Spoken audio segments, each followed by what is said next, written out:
Magandang araw mga ka-natures, ito na naman tayo, tigbunga na ng mulberry at sayang naman. Gagawin natin itong mulberry jam at ito na nga yung mga pamangkin ko na mahilig kumain ng mulberry. Araw-araw nandito sila at namimitas. Ginagidbal din na talaga ang dami araw-araw yung nakukuha.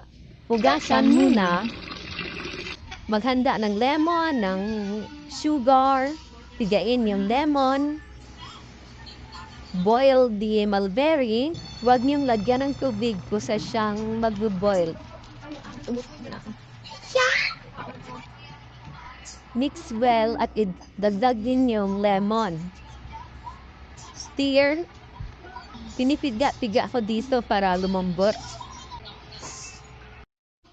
At ito na nga, yung mulberry jam. Kain tayo! Thank you for watching.